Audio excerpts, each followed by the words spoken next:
sa inyong lahat. Araw-araw nilang nilalagay ang kanilang buhay sa peligro. Sa ngalan ng serbisyo, hindi lang para sa mga mahal nila sa buhay, kundi para sa ating lahat. Kaya't sa ating mga Filipino frontliners, maraming salamat po sa inyong lahat. Lahat kami ay saludo at sumusuporta sa inyo.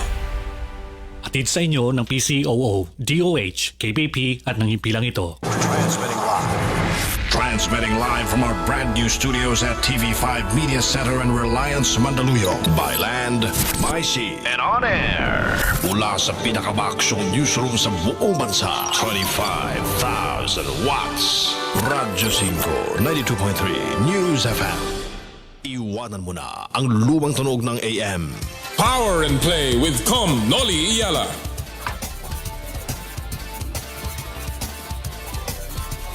Magandang umaga po sa inyong lahat, mga kaibigan. Nagbabalik po ang inyong paboritong kasama tuwing Sabado ng umaga, ang Power and Play with Noli Iyala. Presented by Big Boss Cement in cooperation with Cherilum, ang yerong may aluminum. Naku, Sabado na naman at talaga namang parami ang tao sa lansangan the last 2 weeks or last week dahil nga nasa GCQ na po ang Kalakang Maynila. Sana po patuloy na nag-iingat kayong lahat kung saan man kayong dako ng bansa na naroon. Maging GCQ, MGCQ o modified ECQ, basta may Q. Sabihin po ng quarantine, meron pa ring virus. Kaya po mag-iingat tayo, tuloy-tuloy ang ating paghuhugas ng kamay, ang ating pong pagsuot ng face mask, and of course, ang ating social distancing. Kinakamusta po natin lahat ng ating mga tagapakinig sa Radyo 5, 92.3 News FM. Lalong-lalo na po sa gawing Pangasinan. Magandang umaga po sa inyong lahat dyan. Kinakamusta rin po natin all of our viewers via 1PH on Signal TV, and of course, all of our Facebook Live followers na patuloy po nakatutok sa ating palatuntunan. We will also be seen on the Noli Iyala YouTube channel. It will be uploaded after today's live episode. Also, konting paalala lang po, follow me on my social media accounts, Instagram and Twitter. Simple lang po, Noli Iyala sa Instagram and Twitter, and of course on our YouTube channel. Siya nga pala, gusto natin batiin lamang ng isang belated happy birthday ang aking kaibigang si Bobby Rojas. Happy birthday, partner, kay Bobby Rojas. And hello to all the listeners dyan po sa San Pablo City, lalong-lalo na sa SPC Medical Center. Magandang umaga po sa inyong lahat. Well, a lot of news have come out recently. Lalong-lalo na po ang mukhang napipintong pagbubukas na ng mga liga ng basketball in particular. Dahil alam naman natin, napakaraming mga basketball fans sa ating bansa. Napipintong pong pagbubukas ng isang liga sa Europa, yung Basketball Bundesliga sa Germany. Mukhang nagkaroon na sila ng desisyon. They will be playing in Munich for 10 teams. At mukhang magkakaroon din sila ng format na pagsasama-samahin na lamang ang mga koponan sa isang lugar. And of course, nabalita na rin po natin na ang PBA ay nagsisimula ng gumawa ng hakbang para masimula na rin po muli ang ating paboritong liga ng bayan, ang PBA. Nag-issue na po ng statement ang PBA board, kasama na po ang ating kaibigang si Commissioner Willie Marshall, na mukhang sisimulan na ang mga practices. Meron na silang hininging pahintulot mula sa ating mga opisyales ng pamahalaan para po muling magsimula ang dahan-dahang magbukas at magsimula ang PBA. Of course, the biggest news this week, yung pong pagpapalabas ng NBA ng kanilang balita. Sa pamamagitan ng isang boto na 29-1 out of the 30 teams, isa lang po ang sumalungat. Yan po yung Portland Trail Blazers. Inaprobahan na po ng NBA board ang kanilang muling pagbabalik, muling pagpasimula at pagtatapos ng 2019-2020 season. ito po ay kanilang gaganapin, kagaya ng pinag-uusapan na nating napakatagal, sa Orlando, Florida. Just in the outskirts of Orlando, Florida, doon po sa Disney World Complex. Kita nyo naman, makakasama na ng mga NBA players, sila Mickey Mouse at sila Donald Duck. Magsisimula na po doon sa Orlando in the ESPN Wide World Complex, kung saan meron po doong ilang mga basketball courts na gagamitin ng NBA teams. Ang kanila pong format na inaprubahan ay 22 koponan, 22-team format. Yun lang po ang lalaro. So out of the 30, 22 teams will play, 13 from the West, 9 from the East. Ito po yung top 16 teams, sasamahan nung 6 na teams na within 6 games of the 8th place team. So again, yung pong top 8 ng bawat komperensya nila sa East at sa West, alam naman natin, dinidivide po yung NBA sa dalawang grupo, at yung pong 6 na teams idadagdag na meron pong pag-asa pa. Ika nga, 6 games lamang ang inahabol mula doon sa 8th place team. Yan po ay ang New Orleans, Portland, San Antonio, Sacramento, Phoenix, lahat ng galing sa West, at ang Washington, ang kaisa-isang team na nagmula sa East. Magsisimula po sila July 31 at ang kanilang napipintong pagtatapos ay October 12. Meron pa silang kinuha sa ating playbook. Meron po silang kinuhang isang format mula sa PBA mismo, sa aking palagay, kasi tayo lang naman ang gumagamit ito sa aking palagay. Yung pong format nila, meron silang tinatawag na play-in tournament, kung saan yung 9th seed, pagkatapos po maglaro ng 8 games ng bawat isang koponan, yung 9th seed po ng kanilang format, kung siya ay, ang record niya nagtapos within 4 games ng 8th place team, within 4 games lamang, magkakaroon po sila ng twice to beat na playoff. Twice to beat ibibigay doon sa 8th place team, at yung pong 9th place ay dapat manalo ng 2 beses, yung 8th place isa lamang beses. Kung yung 9th place team ay papasok within 4 games of the 8th place team. Magsisimula na po ang kanilang training by July 9, and kagaya na nabanggit ko, 8 laro po bawat isang koponan. Marami pa po yan. They're talking about testing every day sa mga players. They're talking about bringing in the families after the first round. They're talking about even background noises mula sa NBA 2K. So everything is being planned by the NBA, and it's a good sign. Dahil alam naman po natin, at ako personal, kailangan po natin talagang planuhin yung pagbabalik ng sports sa ating mundo. So it's a good sign, and hopefully, ito pong mga planong ito ay matuloy, at higit dyan, sana po yung ating bansa ay makapanood nito mga laro at makakuha na tayo ng broadcast partner ng NBA dito sa Pilipinas. So, mga kaibigan, yan pong NBA. Pero, ang tanong nga higit pa dyan para sa ating pupulsuhan ngayong araw na ito. Kasi po, talagang bagamat ang NBA ay nagsisimula, kailangan na rin po natin dito sa Pilipinas na magsimula. Kaya po, ang ating pupulsuhan sa araw nito, ito po, sang-ayon ba kayo sa plano na ibalik ang team practices ng PBA kahit wala pang schedule ng pagbabalik ng liga? Again, ulitin ko po, sang-ayon ba kayo sa plano na ibalik ang team practices kahit wala pang schedule sa pagbabalik ng PBA? Dahil kagaya na nga nabanggit natin kanina, ang PBA po ay nagpaplano na rin na bumalik sa pamamagitan ng pagsisimula ng practices. Ang balita ko nga, 4 at a time lamang ang magpa-practice, at papayagan lamang na mayroong isang trainer at saka mukhang isang coach. No? So, dahan-dahan din ginagawa ng PBA ang kanilang pwedeng gawin para makabalik. At yan po ang segue natin. So, kung gusto nyo pong makisama sa ating Pulso ng Bayan ngayong araw pong ito, mag-text lamang po tayo sa 0949-691-4956. Ulitin ko po yan 0949-691-4956, o di kaya sa ating Facebook page, Power and Play with Noli Yala, or sa Radyo 5 92.3 News FM. Mamaya, babasahin natin ang inyong mga komentaryo at mga suwestyon. Alright mga kaibigan, samantama yung ating topic na yan dahil ang kasama po natin sa ating unang panauhin ngayong araw pong ito, at hitik na hitik po tayo ng mga panauhin.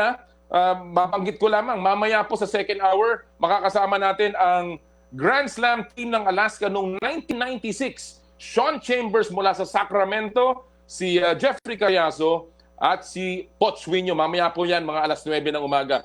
Mamaya rin makakausap natin si Kenneth Duremdes, isa ring dating Alaska pero ngayon siya po ang commissioner ng MPBL. And mamaya makakasama rin natin ang world number 6 na karateka, si James De Los Santos, para pag-usapan ang kanyang silver medal finish dun sa first e-tournament ng kata sa karate po. Pero bago yan, ang ating unang panauhin mga kaibigan ay isang kagalang-galang na kaibigan ng lahat sa basketball. Siya po ang vice chairman of the board ng PBA, walang iba kundi ang governor ng Terra Firma Jeep, yung dati pong Colombian Jeep, si Mr. Bobby Rosales.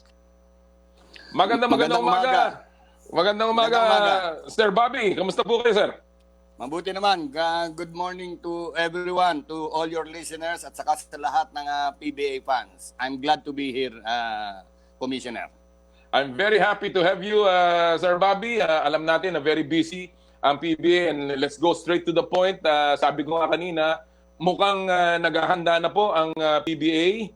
Mukhang nagpalabas na kasi ang ng announcement ng PBA board na inaprubahan na ninyo ang mga mungkahi ni Commissioner Willie Marcial na muling simulan ang practices. Can you give us a little bit of the details nung plano na inaprubahan po ng PBA board? Let me start, Commissioner. No? As early as nung Mayo pa, nung board meeting namin nung May, okay, pinag-usapan na namin yung paghahanda ng just in case payagan na ng gobyerno mag-resume ang games. Maaga pa dahil kailangan kami maganda dahil ayaw namin yung pabigla-bigla na bigla pag inaprubahan ng gobyerno saka lang kami kikilos. Kaya as early as nung board meeting namin na May, inatasan na ng board si Commissioner Willie Marcial to make the preparations and to present it to the board as soon as they are ready. And pinresent na ni Commissioner Marcial nitong nakaraan naming board nitong June 3. And ang maganda dito sa plano niya, although I cannot give you all the details, kasi ayoko naman i-preempt din ang gobyerno. Dahil isasabit muna namin ito for approval ng gobyerno. But you are right, you already have some information, hindi ba? Na 6 na tao lang ang nasa bawat practice, 4 na players, isang coach, isang trainer, basta 6 lang ang maximum. But ang kagandahan din dito, we have to ensure the safety and health of everyone. Kaya ang testing namin will be there will be testing and tracing. So, gaano po kadalas yung testing ninyo, Sir Bobby? Anong pinaplano ng PBA dyan? Every 10 days. Every 10 days, okay. Every 10 days. Unlike yung ibang nababasa natin, is more frequent than that. But alam mo, kumonsulta rin naman si Commissioner sa mga health experts, also government officials, although unofficial lahat yung sa government. But para lang mag-guide ang PBA kung ano ang dapat namin gawin. Ang importante rin dito, ang protocols namin are hospital standard. Okay. So po yung RT-PCR yung gagamitin ninyo lang, Sir Bobby? Combination. Merong rapid at saka merong yung swab na tinatawag. It will be combination. Okay. So every 10 days. May sinasabi si Chris Ross and let me quote him directly. Sabi niya, and I quote, risking personal and family safety so that we can train now for games that won't start until early September. What's the rush? There's no advancement scientifically for the virus. I want to play ball and get back to work as bad as anyone out there, but at what risk? So ang tanong ko po, ano po ang pwede nyo sabihin to assuage itong mga fears ng ating mga players sa pagbabalik ng PBA muli? Okay. First, gusto ko lang i-correct, walang rush. Hindi nagmamadali ang PBA. Di ba? Dalawang factors ang importanteng kinukonsider parati ng PBA sa panahong ito. First, the health and safety of everyone. Everyone. Walang exception. Second, lahat ng gusto namin gawin or programa na ipopropose, kailangan aprobado ng gobyerno. Okay? So, yun ang importante. No? Na ngayon, if there are feelings na katulad ng sinabi ni Chris Ross, no? That is why, I mean, ang commissioner will address this issue. He will confer, makikipag-usap yan sa ibang mga players, mga leaders ng teams, to really para malaman ano ba yung state of mind, ano ba yung mga iniisip, ang mga ang concern ng mga players, special players, kasi sila ang maglalaro, In other words, pag talaga namang hindi safe, hindi aprubahan din ng gobyerno, hindi pinipilit ng PBA. Okay? Ang ginagawa lang ng PBA, nagpaplano ng maaga, just in case may mga developments na maganda, positive, handa ang PBA. Mahirap yung saka ka lang magpaplano pag yung nandoon na sa oras na yun na. Tama yun. Diba? Yun lang ang Tama punto ng PBA. Okay, Sir Bob. So, ang isang tanong before I leave this topic, is there any idea as to how many conferences ang naiisip ng PBA or on the table right now for consideration of the board? At gaano kaaga sa tingin nyo magsisimula uli ang PBA, Sir Bobby? Ganito, no? In all likelihood, yung sa dati naming board meeting nung nakaraan, okay, ang sinabi namin, kailangan by August, makapag-desisyon na ang PBA kung meron pang laro na i-resume this year. If by August hindi kami makapag-decide na ibig sabihin wala na tayong laro for this year. Kaya ang deadline namin is August. Okay? Yun ang binigay na. Otherwise, we'll have to wait for next year. Okay. Sige. So, aabangan po natin yung decision na yan ng PBA. Talagang ang daming eagerly anticipating yung magiging desisyon as to ano po ang mga plano, ilang komperensya, at ano ang format na gagamitin ng PBA. But we will leave that to for another day with maybe Commissioner Willie. But puntahan ko lang, Sir Bobby, yung latest news about yung pagpapalit ng ownership ng koponan ninyo, ang Colombian Jeep. Na balitaan nung isang araw na inaprubahan na rin ng PBA board ang paglipat ng ownership mula sa Colombian Motors or Colombian Cars patungo po sa Terra Firma. Can we just find out, Sir Bobby, ano ba hong relationship ng Colombian with Terra Firma? Yung sister companies yung dalawa, yung Colombian at saka Terra Firma. Ang ibig sabihin, iisa ang may-ari ng parehong kumpanya. And kaya naman, it was a business decision by top management because of the times also, and primarily because yung commitment namin sa PBA. Alam mo, nung bago kami tanggapin sa PBA, hiningian kami ng 5-year commitment. But ang commitment namin sa PBA, ng grupo namin, is beyond that technical condition, or legal condition. It goes beyond 5 years. Long-term ang commitment namin sa PBA. Ngayon, nung nagkaroon nitong crisis, actually hindi lang itong crisis na ito eh.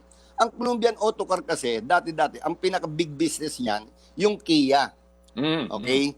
Yung Kia, I'm sure, alam mo yon, Yes. ilinipat na namin sa joint venture namin, sa isang kumpanya na joint venture with Ayala. So nawala na yung Kia business sa Colombian. Ang natira na lang na business sa Colombian, yung Mahindra. Ayun, ang naging pagbasihan ng desisyon ng top management, because also of our commitment to the long-term commitment sa PBA, kailangan magkaroon kami ng viable option para masustain ang commitment namin sa PBA, yung basketball operations namin. So nag-decide kami, we have a company na mas stable ang operations, and it will not be really so much affected by the crisis dahil iba ang operations nito, yung Terra Firma.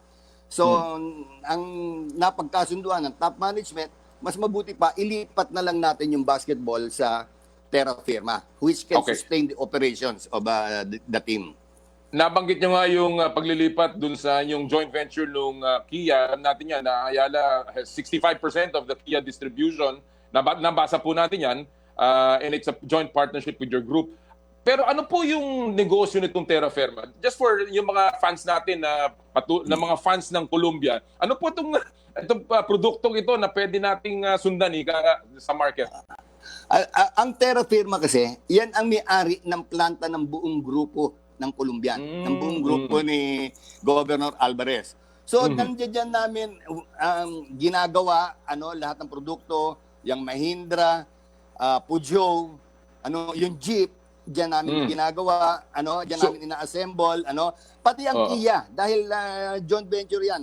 Kuan namin 'yan, diyan. Ang BMW doon din, So at saka ito long term ang mga kontrata nito, So in other words, it is parang tinatawag nga natin sa business, it is a more viable option to sustain the commitments namin sa PBA.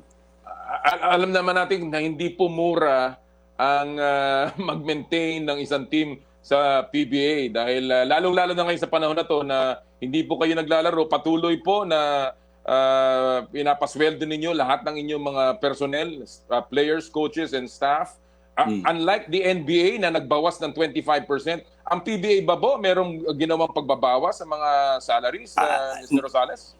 Kahit kailan hindi namin pa napag-usapan yan, Commissioner.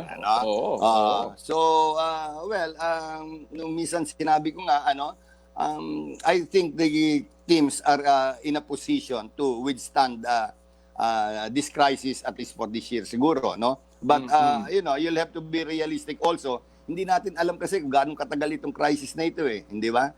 Kaya wala makapagsabi, But as far as the PBA naman is concerned, I mean, the financials are sound.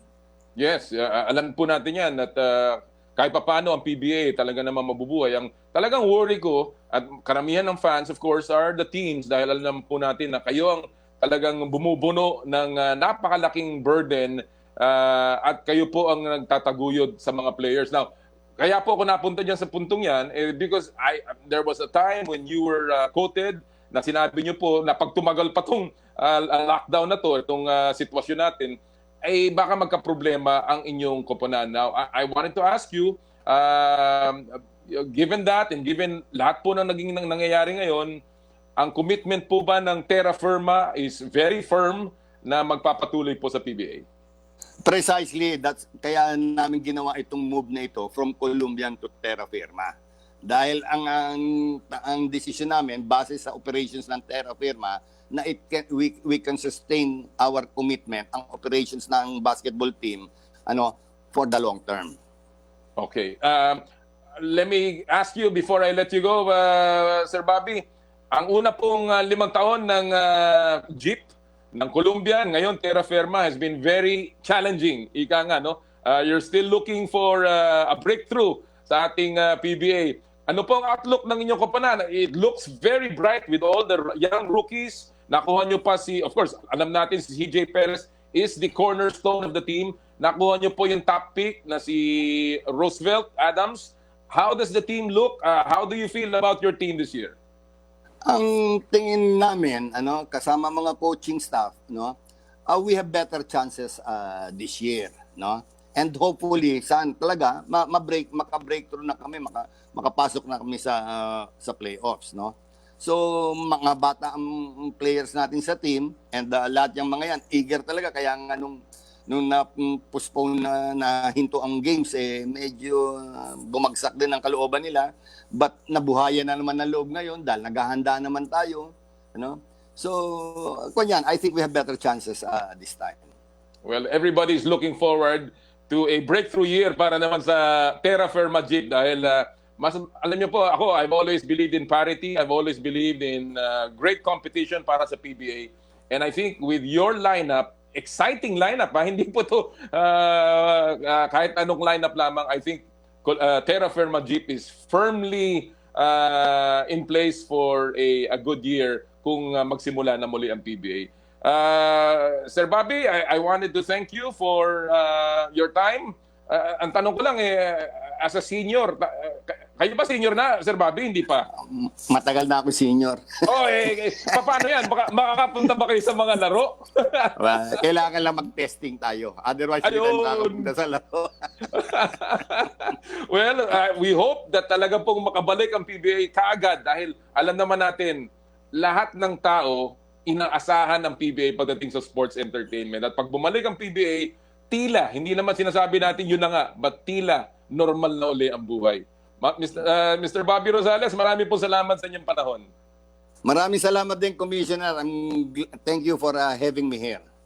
Maraming salamat. Mga kaibigan, yun po, ang Vice Chairman of the PBA Board, walang iba kundi si Mr. Bobby Rosales ng Terra Firma Jeep. Yan ang bagong team name ng dating Colombian Jeep sa PBA. Alright, mga kaibigan, nakita nyo they are firmly in place, committed sa PBA to play on dahil nga sa kanilang desisyon na magpalit ng pangalan. And of course, sabi nga niya, naghahanda ng PBA. Ayaw nilang i-divulge dahil ayaw nilang pangunahan ng gobyerno, pero ando na po ang mga plano ni Commissioner Willie Marshall para po muling magbalik ang inyong paboritong liga, ang PBA. Alright, coming right up sa ating programa, makakausap po natin si James De Los Santos, ang world number 6 karateka sa pagbabalik po ng Power and Play. Hatid sa inyo ng Big Boss Cement in cooperation with Cherry Loom, ang ngayong may aluminum.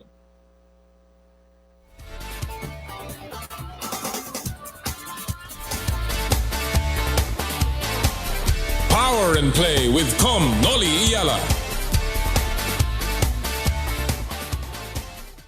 Sa Oplan Asenso, pag-uusapan na ang mga isyung may kinalaman sa perang pinaghirapan mo. Where will it go? How will it grow? Feeling rich and curious na sina Gerard de la Peña at Michelle Orosa sa coolest business ideas, hottest business news dahil bagay sa'yo ang mag-level up sa buhay. Oplan Asenso, tuwing Sabado, alas 12 ng tanghali hanggang alas 2 ng hapon. Plan your Oplan na. Asenso is just around the corner sa Radyo 5 at 1PH sa Signal Channel 1.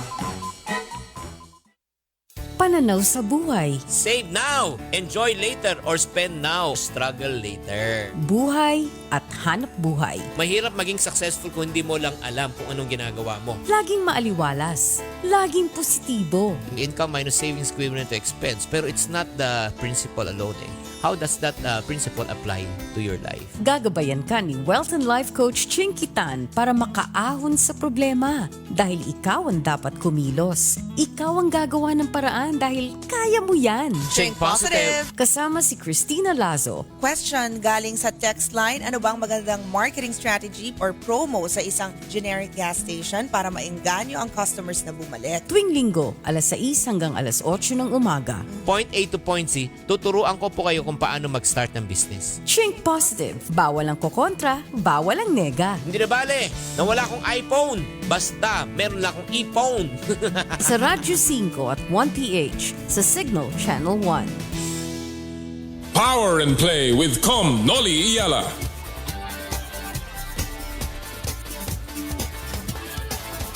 Muli po nagbabalik ang Power and Play with Noli Iyala. Gusto ko lang pong batiin lahat ng mga maagang nakikinig sa atin sa ating Facebook page. Si Ate Joy Abaha. Uy, si paring Danny Soria mula sa Baguio City. Magandang umaga, paring Danny. Si Lynn Mundo, si Emily Paruhinog. Misa ano kaya to? Mga kaibigan natin na mga Paruhinog. Si Virgie de la Cruz. Si si Ohomria, Florita Lacayo mula sa Kuwait. Wow, ang layo si Imaizumi Ayumi and si Christopher De Los Santos, shout out daw sa teams ng e-fast break. Mukhang delivery service ito. Kamusta rin po kay Alex Fuentes, ang ating suki mula sa Bacolod City. Si Revelunga Sriyat ng Hong Kong, Oping Romero mula sa Hong Kong, si Christian Singson, and of course si Ara Hill, ang ating makeup artist sa Makilaj Professional. Magandang umaga po sa inyong lahat, mga kaibigan. Kanina nakausap natin si Mr. Bobby Rosales ng PBA at yan ay pagsisimula ng PBA muli. Merong isang sport na hindi nyo akalain kahit nasa pandemya, nagpapatuloy po. At tayo naman ay natutuwa dahil yung ating makakausap ngayon ay in the midst of this coronavirus crisis and pandemic, siya po ay nanalo ng silver medal sa Karate E-Tournament World Series noong pong Mayo. At siya ngayon po ay ranked number 6 sa buong mundo sa pagdating sa kata sa karate. At siya po ang ating makakasama ngayon, walang iba kundi si world number 6, James De Los Santos. Hi, Good morning, James. Morning. It's great to be here. Good Thank morning, you so sir. much. Thank you so much for joining us. Wow, you've grown a beard. Yeah. How are you doing? Are you have you been still training after your tournament? Oh yes, I have been training after my tournament because I still want to compete. I still want to keep myself fit and healthy, and plus there will be more tournaments to come. So I'm just preparing myself for that right now. It's quite interesting and odd, actually, that you were able to compete and train, of course, during this entire time that we've been on lockdown. Was this already your plan prior to the ECQ to compete in that e-tournament? Or was this e-tournament just set up because of the conditions that we find ourselves in now? Well, actually, kasi my original plan was just to really continue to train to keep myself healthy and fit. Then one of my teammates, he introduced me to this one other tournament prior to the World Series. It was the Palestine International Karate Cup. So I signed up for it, and then after I performed, I was informed that I won gold in this tournament, and then it made me wonder if there were any other virtual tournaments out there. So then I was searching online, and then I stumbled upon Sport Data, who was the official tournament organizer for the World Karate Federation, and I saw that they were organizing their own tournaments, and then this World Series came about, and then I was thinking, maybe I should join this one too. It'll give me a motivation to train aside from just staying fit and healthy. So I signed up for this tournament, and I ended up winning silver, and it's a fulfillment for me, and I hope that there will be more tournaments like these to come. You mentioned that you did win the Ikata by defeating Finland in the semifinals in the bronze medal game, and then you, unfortunately, by a whisker, you lost to Eduardo Garcia of Portugal. But let me ask you first, and a lot of people are wondering, what is kata? What is kata? Because everybody, when you talk about karate, the thing the picture you have is that people fighting, there is contact happening, there's a lot of shouting. But what is kata for those that are unfamiliar with the sport? Kata is the let's say in martial arts, kumite or sparring is the martial, then kata is the art. So kata means forms in Japanese. It's a sequence of techniques that one uses to defend himself against an imaginary opponent. So every time you perform a technique, you have to imagine that there is an opponent in front of you. So kata it's also basically like when you're performing, you have to feel that there is someone in front of you. Like when every strike, every block, it all counts. You have to make sure like there is somebody in front of you, and you really have to put your feeling, your emotion into it in every strike and in every block that you make. Well, that sounds really difficult and really stressful. In other words, you've got to be able to imagine things while doing it, even and more so in front only of a camera. I suppose that is the system of the tournament, that you had to set up cameras so that you could show this via online to the judges. Is that the way it was?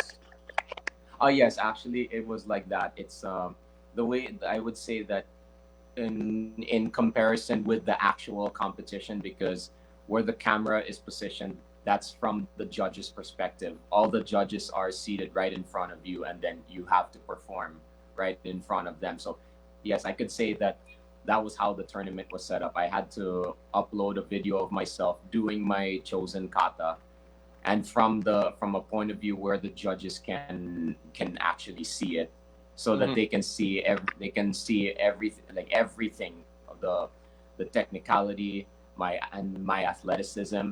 So yes, I could say this was almost pretty much like how it was an actual competition. Is this the actual footage of what you sent them? What we're seeing right now?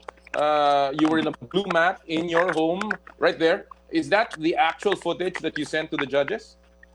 Oh yes, that was actually my tournament video. Yeah, that was my final against Portugal. That is so amazing. Okay, James. So, how many judges were there? And did you have to have different angles? Because I'm looking at this from a layman, and when I see this, I'd like to think, what if the other guy is doing some camera tricks or whatever that enhances his performance? So coming from a layman, it's pretty hard to judge simply from a video that is sent to you. But how many judges were there, and did you have to have different angles for your performance? No, actually, okay. In regards to the number of judges, I think is in the actual competition there are 7 judges that watch your kata and evaluate it. So I'm assuming that also in this tournament there were around 7 judges also that look at your performance. And in this video, before you perform, the tournament organizers, they will send you a number code, and you have to show this code right before you perform. That's to prevent using the same video from the past or whatever, any technical problem. Yeah, so yeah, that's yeah. I only had to like I mentioned earlier, send a video from one angle, which was the camera was set right in front of me, because it's part of the requirements that your videos have to be shot from that angle. Okay. Oh, all right. Obviously, you had to train, and for this particular competition. And what I want to know, I know that you're a dedicated athlete, but what I want to know is, I heard and I read that you had trainers all the way from Japan, who were teaching you. Was it difficult to fine-tune your style via distance training with your Japanese coaches?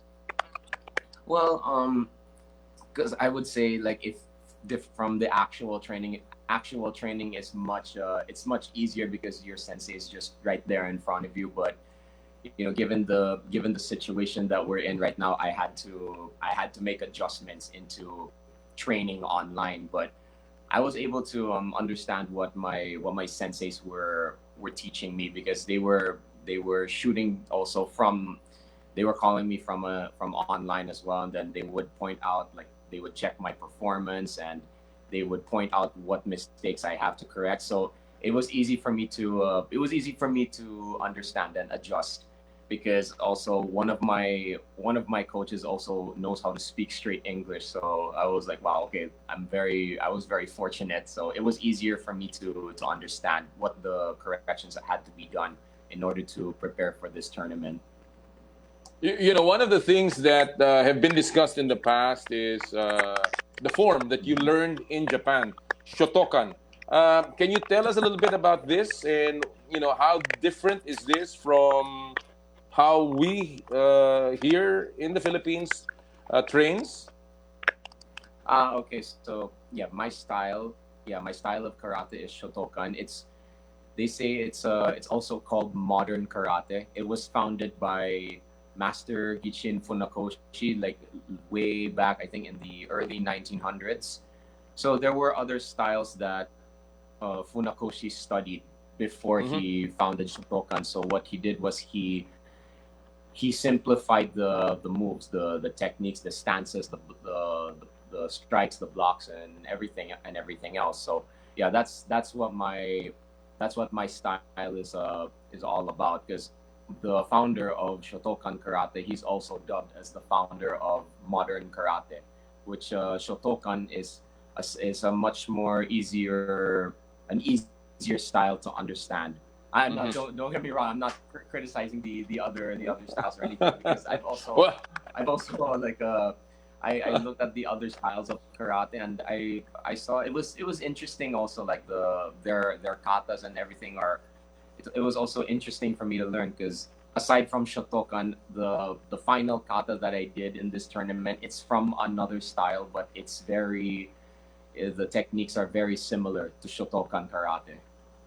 I know the apprehension about criticizing the styles here, because somehow it's been written that got you into a little bit of a bind just before you were supposed to join the Southeast Asian Games last year. Now, so let me ask you, how gratifying was this victory or performance that you had, considering that you were not allowed to compete last year in the SEA Games here in Manila, and purportedly because you wanted to use the Shotokan style rather than what some people in your NSA wanted you to use. How gratifying was this victory for you? Well, I can say that winning silver in the World Series, I'm very happy with my result, and definitely in the next World Series, I'm not sure about when it's going to happen, but I'll be preparing a lot harder for this one, and hopefully I will win hopefully I'll aim for gold. I'll win it the next time. And well, regarding to what happened last year in the Southeast Asian Games, I mean, I'm already moving on, because I don't want to dwell in the past or anything. So yeah, I can say that I'm already moving on, and I'm looking forward to other things that can still help me stay true to my passion for karate. Like I continue to train, and so I'm also teaching karate online, and yeah, I'm also joining. I heard about this online classes that you're holding, James. Can you tell us a little bit about this online classes that you're doing? Are these for kids? Are these for regular athlete, or I mean the elite athletes? What are these online classes that you're holding?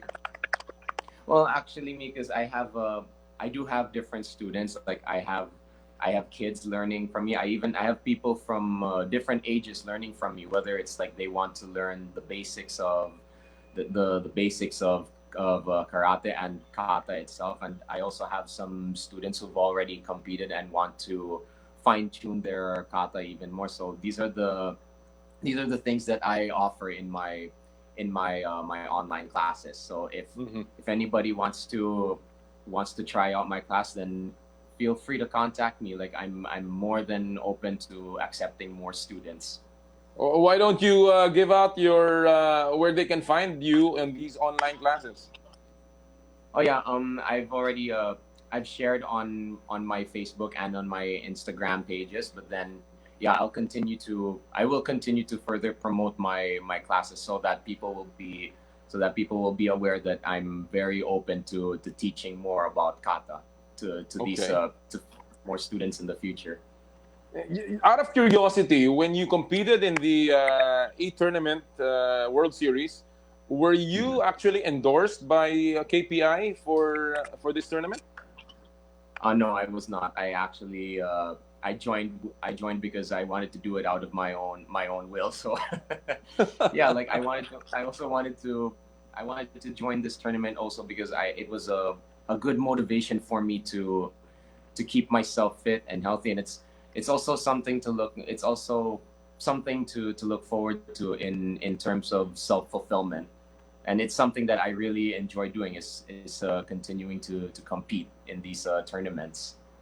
All right. Well, before I let you go, obviously this is something that is very, very apt during this time, this E-Tournament, where you're able to compete, you're able to train, even if there is social distancing rules. We know that karate is a contact sport. As you said, there is an arts part to it, but still you've got to be around people. But you've shown through this tournament that it can be done Do you think this is the future of many contact sports that we'll have to deal with for the next few months and even years? Yeah, 'cause I do believe that, as much as I don't want to believe it, I really believe that this pandemic will be around for some time. So I do think also that the concept of virtual competition is a great opportunity for many karatekas in the country, because right before this pandemic even happened, there are a lot of karatekas in the province that have a difficult time traveling to the big local tournaments, because from my experience, they're usually held in Manila, and cost-wise, it can be very hard for them. So when I thought about a virtual competition, I saw it as an opportunity for these karatekas to give it a try, because it also gives them that experience of competing internationally, and you can just do it from home. That's the benefit there. Like what I do is, in these virtual tournaments, I find a tournament, I sign up for it, and I upload a video of my performance, and the tournament organizers approve it, and then they send it to the judges for evaluation. It's this concept of virtual kata is really, I would say it again, a very great opportunity for all karatekas here, and I really encourage them to give it a try. Well, we certainly wish you all the best, and we're very proud of what you did. Now that you're given the country a medal in world competitions, and we wish you all the best in your future virtual tournaments. Congratulations, James, and thank you for joining us today. Thank you very much. Thank you very much, sir. Yan po mga kaibigan, ang world number 6 karateka sa kata, si James De Los Santos, nanalo ng silver medal sa World Series ng Kata E-Tournament. Alright mga kaibigan, tuloy-tuloy po tayo sa Power and Play. Gusto lang po natin muling magpasalamat sa lahat po ng tagapagtaguyod ng Power and Play. Of course, Big Boss Cement ng Big Boss sa Tibay. Marami po salamat kay Engineer Gilbert Cruz at ng kanyang buong staff sa malaking suporta nila, hindi lamang po sa ating show, sa ating programa, kung hindi sa lahat po ng sports. Ang dami nilang sinusuportahan. Basta semento, Big Boss Cement, Big Boss sa Tibay. Gusto rin po natin pasalamatan ang Cherry Loom, ang yerong may aluminum. Maraming salamat kay parang Elmer Ngo. Basta kailangan nyo po ng kaakibat sa inyong construction, sa inyong pangangailangan sa bahay, Cherry Loom, ang yerong may aluminum. Pasalamat din po tayo sa Elms Resto Bar and Resto Bar Group, Elms Kapihan and Bar. Sila po ay may roasted garlic dyan na sa poblasyon sa Makati. Sila rin po ang home of native itik, now open in all 4 branches, 10 a.m. to 6 p.m. daily. Sa Kapitolyo Pasig, sa Cali Bistro sa Commonwealth, Quezon City, Robinsons Novaliches, and of course, Poblacion, Makati. Take out only, call 028-403-9377. Again, Elms Resto Bar Group, home of native itik and roasted garlic. Marami din po salamat sa Joyride, ang inyong bagong kasundo. Joyride Philippines, use Joyride Delivery and Pabili when buying from your favorite shops and restaurants. Now, at our lowest prices ever, no hidden charges, mga kaibigan. You can book all your delivery needs, and we guarantee that your goods will safely reach your destination in no time. Available throughout Metro Manila and parts of Rizal, Cavite, Bulacan, and Laguna. Download now, Joyride and Happy Move, and enjoy the experience of Joyride. We'd also like to thank Skin, our favorite face and body anti-aging center, or ang Skin po ni Dr. G. Sarmiento and Dr. Richie Sarmiento. You have any skin concerns? Skin now has online consultation from Mondays to Saturdays, 3 to 5 p.m. Text with details on your skin concerns. Ito po number natin, 0917-890-1640. We also accept orders for your needed skincare products, payment strictly through bank deposit and delivered via Joyride. Maraming ding salamat po sa Makilaj Professional, of course, ang ating official hair and makeup dito po sa Power and Play. Alright mga kaibigan, ngayon po, bago natin ipasok ang ating susunod na guest, basahin lang natin yung konting mga pulso natin, yung pinusuhan natin, Pulso ng Bayan. Ito po galing kay Jonathan Marbella from Tabaco City, Albay. Sang-ayon po ako, Com Noli, kasi kung wala po silang practices, mawawala po ang chemistry ng team. Yan ang mula kay Jonathan Marbella ng Tabaco City, Albay. Mula naman kay Olfs Urbis of Barobo, Surigao del Sur. Oo, gusto po namin, pero yung makita natin sa TV, gusto nila makita yung pagpa-practice sa TV, talagang miss na natin ang mga idols natin sa PBA. Well, sana nga mabigyan ng konting special ng ating TV cover, of course, on TV5, yung mga practices at yung paghahanda ng PBA. Good morning po, Com Noli. Pabor po ako kami na ibalik ang practice ng lahat ng PBA teams para balik PBA games na. Sobrang miss na natin ang aksyon ng PBA. Basta lagi may face mask mga manonood. Andy Esmenda mula sa Cubao. More power sa power and play. Maraming salamat, Andy. And talaga naman dapat patuloy. Kahit napayagan na ang PBA, yan lang ang dapat nilang laging alalahanin, kagaya na sinabi ni Mr. Rosales kanina. Dapat patuloy ang ating mga minimum health standards, yung mga protocols natin na sinasabi nga ng ating pamahalaan. So, sana nga magpatuloy na ang PBA sa mga susunod na araw. Alright, at this time, meron tayong, meron pa mga konting pangbati dito mula kay June Campos. Say, Noli, good morning from Singapore. Kamusta? Si parang June Campos, dyan po sa Singapore. Also regards to Cherry, June. Romeo Marin Buayan watching from Saudi Arabia. Ang layo nito. Of course, si Danny Soria, nabati natin kanina. Good morning, partner Danny, dyan sa Baguio. Alam natin ang Baguio, nagbukas na. Yan ang isa sa mga lugar na talagang na-contain nila ang spread ng virus. Carmelita Guerrero, good morning po. And of course, si Doc Bunny Mendoza. Good morning, Doc Bunny mula sa Santa Maria, Bulacan. And of course, ang paborito nating pedya, Doc Bunny Mendoza, at ang kanyang buong pamilya, si Ate Grace, yan, at ang lahat ng mga anak. At this point, napag-usapan po natin ang kaganapan sa PBA. May mga iba pong liga na gusto ring magsimula muli.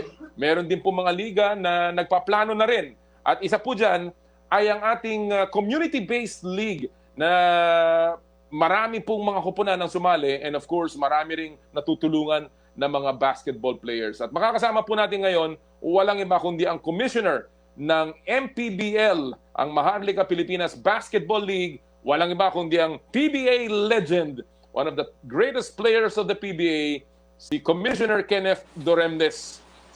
Magandang umaga, Com Kenneth! Magandang umaga, Com Noli. Long time no see, Long time no see. Mukhang yung nagkakaroon ka na ng goatee, partner. Goatee to. Yes. Nauuso ba yan, Ken? Kasi, nauuso ba yan? Kasi si Jeffrey Cariaso, ganyan din yung kanyang goatee, Actually, ngayon ko lang talaga pinahaba ng matagal to dahil dito sa pandemic, sa COVID-19. So, habang walang vaccine, hindi ko ihitin to. Nakakatuwa naman. But alam mo, Ken, matagal ka na namin gustong makasama dito sa programa. Pero finally, nakuha ka namin. Alam ko, very, very busy ka. Pero simulan ko kagad, diretsuhin ko na kagad. Ang MPBL, nagkaroon na ng announcement sa pamamagitan ng opisina mo na magkakaroon na kayo ng postponement of this year. Pero itutuloy nyo yung portion na pwede nyong ituloy for the remainder of the season. Yung 2020 to 2021, next year nyo nasisimulan. Pakibigay mo sa amin ng mga detalye, Com Kenneth, at saka bakit nyo nagawa itong desisyon na to? Yes, unang-una, pinagmitingan talaga namin yan. And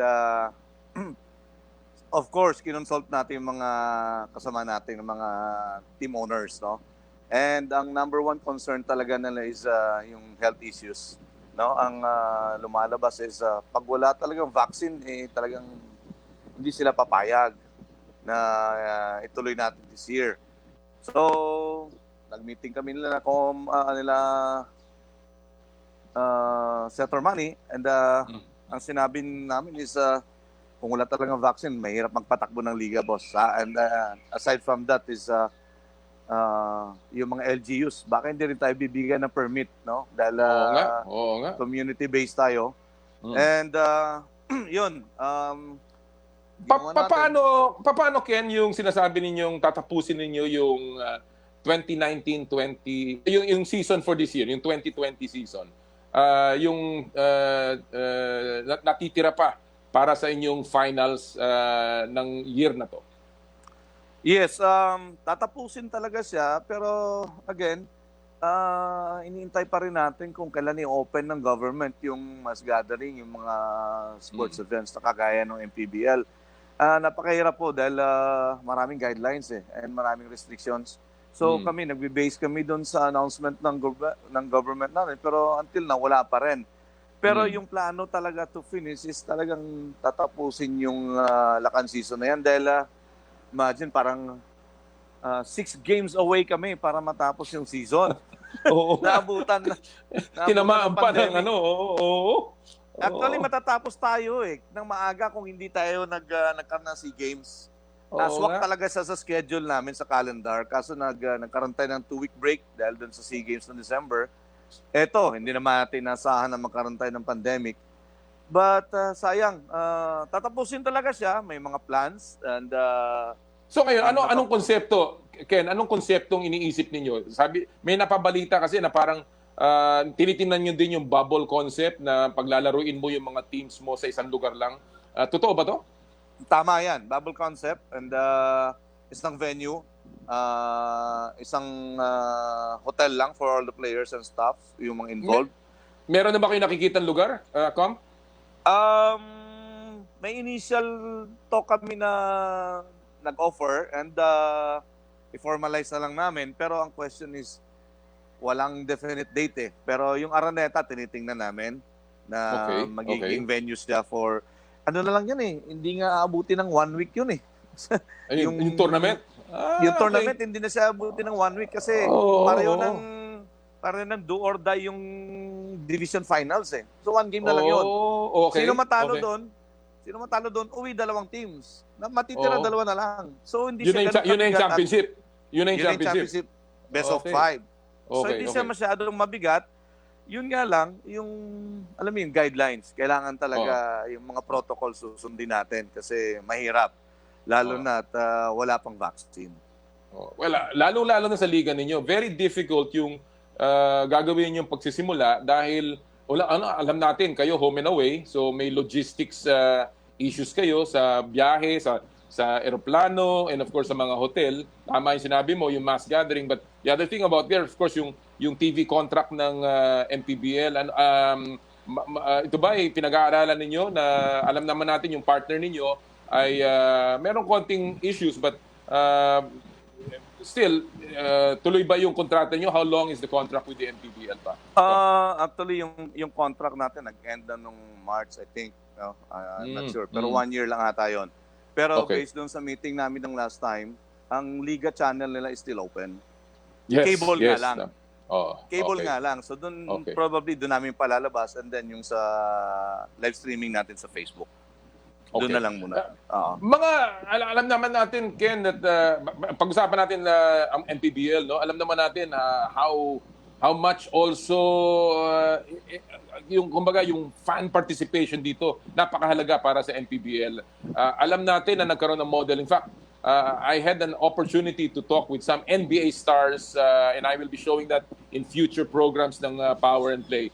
Anong mga bagay na natutunan mo mula sa NBA na inaayos ngayon ninyo para mas lalo pang maging successful ang MPBL? Well, maraming factors kasi ito yung MPBL nga wala pa nga magti 3 years pa lang kami. So maraming dapat matutunan hindi lang sa NBA kundi sa mga other major leagues, no? Marami kang makukuha diyan. Ang kailangan talaga dito lalo na sa amin yung bagong league is mapagtibay namin yung bylaws. Marami pang mga loopholes But naintindihan naman natin yun dahil siyempre hindi naman lahat ng mga team owners dito matagal na rin sa basketball. So, ito yung challenge na harapin ng MPBL in the future. And tinitingnan natin yung mga ibang liga, kung ano makukuha natin maganda at mapupulot sa kanila, yun ang i-apply din natin dito sa MPBL. Okay. Alam mo, of course, I'm very happy na ikaw ang commissioner. Matagal ko nang kasama ka. You're one of the players na talagang hinahangaan ng napakarami. And ang dami mong experience as a player. Naging coach ka rin in the collegiate ranks.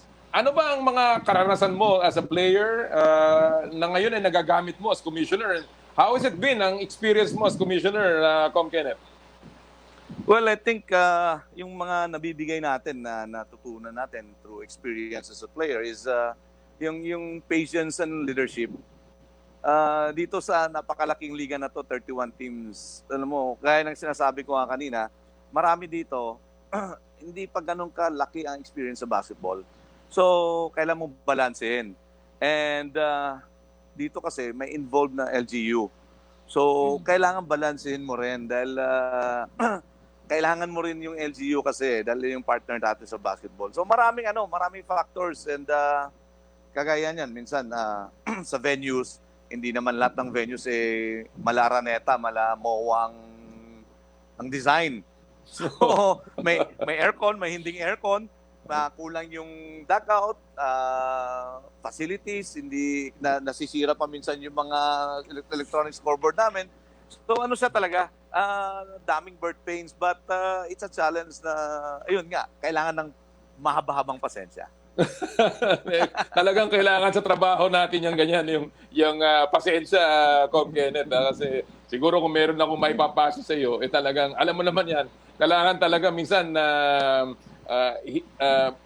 mahaba ang pasensya mo at hindi ka kagad mararatel sa mga reklamo, lalong-lalo na ng mga team owners at saka ng mga players. Alright, yes, tama. Alam mo, clearly itong COVID natin ngayon is a challenge for the NBA because nga sinabi ko, biyahe kayo ng biyahe, yung regular format ninyo and so, do you think ma-overcome ito ng MPBL hanggang and I guess hanggang kailan pwede maghintay ang MPBL? You mean yung pandemic na to, kung kailan mag-aantay yung MPBL? Oo. Yun ba yun? Oo. Well, kung ang nandun naman sa plano namin, kung magkaroon na ng vaccine within the year, kung sino yung teams na gustong sumali sa mga pre-season or mga pocket tournaments namin, gagawin namin. Gagawa kami ng mga pre-season ng pocket tournaments. And yun nga lang, kailangan may vaccine. So kung wala talaga, antayin talaga sa next year until 2021 ng June. So yun ang antayin ng liga. Kasi ang concern talaga dito yung safety and yung health. May babatiin muna ako bago lahat. Sige. Baka makalimutan, magalit pa sa'yo. Kaka-message lang ni The Bull. Batiin mo rin daw sa Tono. Oy, Nelson! Kamusta, Nelson? Magaling na. Dapat si Nelson makasama natin sa programan to, ha? Ken, kasama ka dyan, ha? Pag nakita tayo. Yes. Very good. Gumaling na. Very good. Gumaling na si Nelson. Very happy for Nelson Asayton. Maraming salamat sa Diyos at siya'y magaling na. Ken, bago tayo magtapos, ha? Ito, I have to ask you this. And again, 2 questions lang. Quickly. May mga polisiya tayong nakita na tila, may mga bagay na very strict ng MPBL. Do you consider the MPBL as a rival league ng PBA? I don't think so na rival kami ng PBA. Katunayan nga, nagpo-provide pa kami ng mga best talents right now. Oo, dahil first, amateur league lang ang MPBL. No, ito yung tinatawag natin na sanctuary league for everyone. Dahil yung mga PBA players na wala ng team sa PBA, welcome natin yan maglaro ulit. And the same token, yung mga players din na sa UAP, NCAA, some collegiate teams, schools na after they graduated, wala silang mapuntahan, aside from ang G-League, D-League, ito yun yung MPBL. And ang pinakamaganda dito is kahit na barangay player ka, barangay level. No, pwede kang maglaro as long as you're 18 up and yung skills mo competitive na pwede na mag-compete sa. Actually marami tayong na-develop ng mga grassroots players na nakakagulat, no? Na ngayon hindi mo inasahan na sa mga schools lang pala ng mga ganito sila ma-discover ng MPBL. Napakagaling nila, maraming talents. I believe marami pa yung ma-discover na near future. Ken, final question, just very, very quickly. Alam natin kung gaano kalaki ang suporta ni Senator Pacquiao dito sa MPBL. Do you think the MPBL will last even beyond Senator Pacquiao? As long as we have the support of the team owners, the 31 teams actually still growing kasi marami pang nag-a-apply na pumasok. Yun naman ang key dyan Aside from our funds is the team owners. No? If these team owners will go along with our vision and mission, matatagal siya. Alright. Ito importante, yung cooperation ng team owners and kung yung anong vision ng team and anong liga, anong mission namin, nagkakaisa. Alam naman natin minsan, in any leagues naman, merong opposition, meron. So, ito ang crucial dyan sa mga team owners na to unite and alam na talaga, maintindihan nila na ang purpose nito is, again, unang-una, matulungan yung mga basketball players natin na magkaroon ng trabaho, no? To develop them as good citizens of their own communities. Pangalawa, siyempre, magbibigay rin tayo ng mga more entertainment sa mga provinces na hindi nararating ng PBA. Very good. Well, umaasa ako na kahit paano patuloy na mabuhay ang MPBL, lalo-lalo na sa panahon na to. Ken, maraming salamat, Commissioner Kenneth, sa iyong panahon. Next time, basketball player naman, as a basketball player, i-interviewin ko naman ikaw. Alam mo, Noli, siyempre, ikaw rin ang tinitingnan ko as a guide before. Yung mga past commissioners na pinaglaruan ko siyempre. Nakikita ko yung mga ginagawa nyo sa PBA. So, I see to it na nakafocus din ako doon. So, isa kayo sa mga guide ko, kaya ako nandito. Maraming salamat. Mabuhay ka, Kenneth. Salamat po, Noli. Salamat sa time.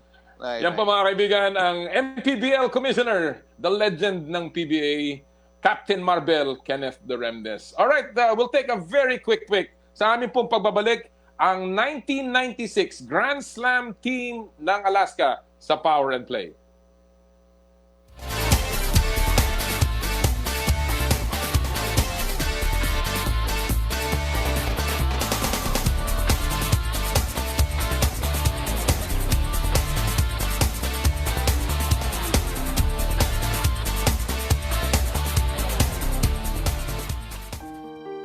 Ang nanay ko, doktor. Si tatay ay nagtatrabaho bilang pulis. Ang ina ko ay isang pharmacist. Akong amay, usa ka nurse. Maraming salamat po sa inyong lahat. Araw-araw nilang nilalagay ang kanilang buhay sa peligro. Sa ngalan ng serbisyo, hindi lang para sa mga mahal nila sa buhay, kundi para sa ating lahat. Kaya't sa ating mga Filipino frontliners, maraming salamat po sa inyong lahat. Lahat kami ay saludo at sumusuporta sa inyo. Atid sa inyo ng PCOO, DOH, KBP at ng himpilang ito. Alright mga kaibigan, dire-diretso tayo. Earlier, I had an opportunity to talk with, as we go back in time. Kasi last week, nakausap natin ang San Miguel Grand Slam team. Ngayon naman po, ang ating itatampok ay ang Grand Slam team ng 1996. Yun po ang Alaska, nung panahon na yun, Alaska Milkmen. Now, the Alaska Aces. A proud franchise with a proud history. At kasama po natin sa interview ito, walang iba kundi ang mga veterano and of course, ang mga legends ng PBA, Coach Jeff Cariaso, Poch Juinio, and the man himself, Sean Chambers. Panoorin po niyo to. I've been reading a lot about you. We had a great conversation just before the show. You are now a dean of students at the Fern Bacon Middle School in Sacramento. I am actually really happy and shocked at the same time. You know, are you as hard-nosed as a dean as you were as an import? Yeah, absolutely. I think the way that we're successful in education is holding expectations not only for the students, for staff, but most of all for ourselves. So we have high expectations. We come in, we work hard. We basically run it like almost like a sports team. We're here to be successful. We want to do things at a high level. We want our students to perform well, and that comes with hard work and dedication, just like you would as a basketball player. Well, when you act as a dean wearing that hat, do you tell stories about the PBA and your times here in the Philippines? The Philippines is part of my everyday life, and the PBA is part of my everyday life. I actually had about 30 students, Filipino students, and their families are from the Philippines. So I've constantly have connections and sharing stories. I work at a school which is called a Title I school, which means most of our kids are minorities or English language learners from Mexico and African American students. We have very few white students on my campus, like maybe no more than like 15 white kids. So I can always share my journey, like for these kids. Like I went through this community, grew up in this community, went on to go see parts of the world, especially the Philippines, and really changed my whole life and my family's life, by being a dedicated and hardworking student. I know your journey. A lot of people, almost everyone knows how you came over as part of that PBA, IBA team that came over. It's the same story with you, Jeff. You came here as part of a traveling team that included a couple of Philams. Yeah, I just wanted to know, for the two of you, was it really part of your mission when you came over to land the job here in the Philippines? I'll start with you, Jeff. Honestly, it wasn't. It was an opportunity to come to the Philippines and play and see the kind of competition that's out here. What's pretty awesome about that team was we were really a bunch of players that all played against each other. A couple guys played together, but a lot of us played against each other in all the Filipino tournaments all over California.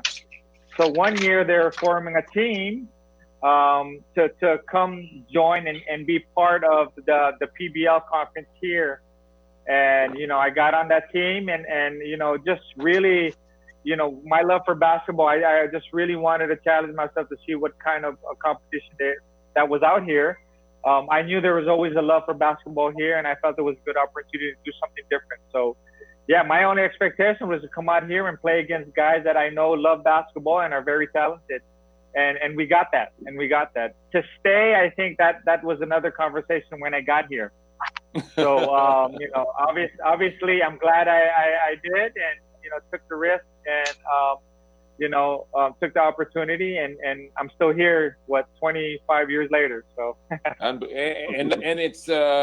it's of course for the better of basketball here in the Philippines. Sean, at the same time, you came over with some of the best imports. Right. Sugar Ray Hall played here. Yes. We remember, of course, Russell Brown from Arizona State. Oh yes, and you competed among the best. When you came over, was it also part of the plan to look for a job and become eventually a resident import in the Philippines? Yeah, I'm with Jeff. When I came over, I tried out for this All-Star team, the IBA All-Stars, and I was really wasn't supposed to make it. So when we were traveling, we had a stopover in Korea, we had a stopover in Japan before we got to Manila. But Sugar Ray Hall kept telling us, like, hey, if you guys do well, we're all can leave with contracts in the Philippines. And literally all the other guys had no idea what he was talking about. Ray was in the head of the game. I actually just reached out to him about 2 months ago and reminded him of the reason my journey happened in the Philippines, because he told me that story, that we can all end up getting a contract in the Philippines. Well, I still had no idea until we landed and we played a couple of games, and then we had the slam dunk contest, and we know how that went against Billy Ray Bates, and then followed up with the love of basketball that we were receiving every day in the Philippines. Once I got there, I was like, man, I want to come back now. I want to come back here and play. So it didn't take until a year. I went back home, and then the next year is when I got the call to come back for Alaska. And I remember I was like literally at an airport. I was coming back from another tournament in the States, and I was at the airport, and I got the call from the Philippines in the airport. So, we had the white courtesy phone calls you could get at the airport. They paged me. And I remember calling my mother and said, hey, I'm going to stay here in LA. I'm going to fly to Manila the next day to go play in the Philippines. And she was like, what? I like, pray for me. I'm going to the Philippines. And, and like Jeff can say, like that was in 1989 and still Philippines is considered my second home right now. 30 odd years later. It's quite interesting that was the period where many things were changing in Philippine basketball. We had some expansion teams come over. Of course, the Phil Americans, the trend of Phil Americans coming over to the game also started around your time, Jeff. And that's my question to Poch. Poch, you came just before Jeff into the league. You were one of the players ng UP. You obviously had ambitions to become one of the big men coming into the PBA. Were you at all? Did you at all see the influx of Phil Americans at the time?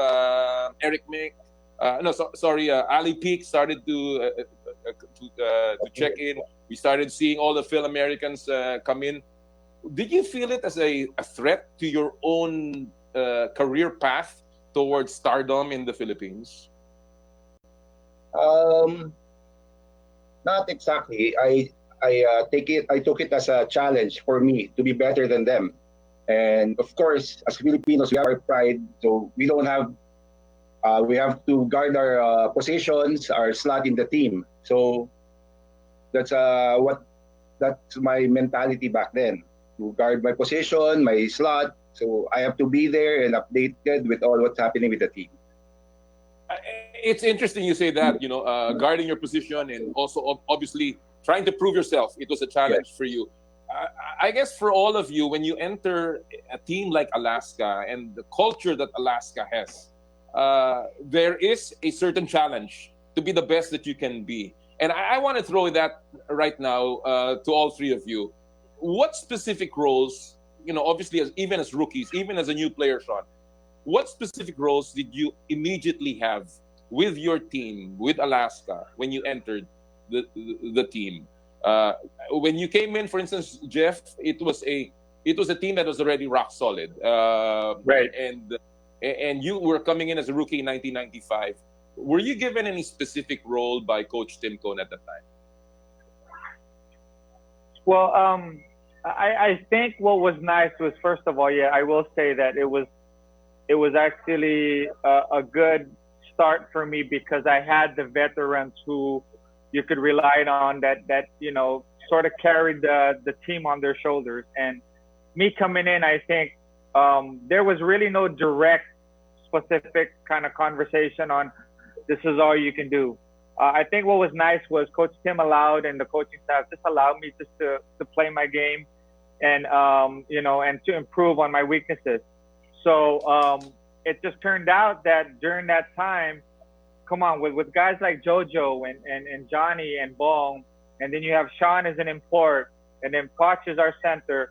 I'm at best maybe 4 or 5 or the 5th option, right? So to be honest with you, I never had a problem with that. So what I did was just really focus on the things that I also love to do. I felt if I wanted to score, I had to beat the guys down the court. So once we got that rebound, you'd see me filling the lanes and trying to get ahead of Sean and get ahead of JoJo. And, because once we're down there, we had guys that we could go to and create double teams, and maybe it'll be swung to me. But aside from that, that's how I scored. And then the other thing that I focused on was defense. So I wanted to take upon myself to guard the best scorer, the best shooters of the other team, and maybe take a load off some of our guards. Although JoJo wasn't too happy in playing or wasn't interested too much. So I kind of wanted to help him out in that aspect, and then just played my part. And it was fun, and it worked out, and it was really something I share now to the guys that now that I'm a coach is understanding roles. Know your role on the team. We know that we all want to improve and get better, but know what we need from you now, and then we'll work slowly on the weaknesses. Poch? Back then, siguro I was I did my job as a helper on defense, and on offense, I would be the offensive rebounder, pass the ball. I'm a passer, pass first mentality back then. And one of my favorite recipients is Jeff. When I flash to the middle, he goes backdoor. I give him the pass. Sure, 2 points. That's his best memories with me. The backdoor, always give him the pass. And of course, on defense, I try to help everyone and rebound. I don't care if I don't get the rebound, as long as I box out anyone or give a screen on offense naman din. Give a screen or give a good pass to my teammates. And plus, Interesting. Yeah. I'm the sixth option on offense. I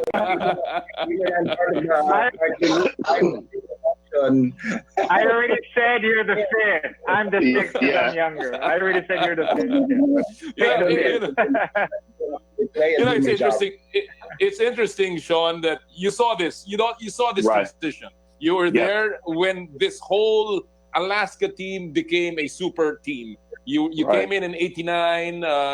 It was the successes came in trickles. You won your first championship in 1991, but then you started to see the domination.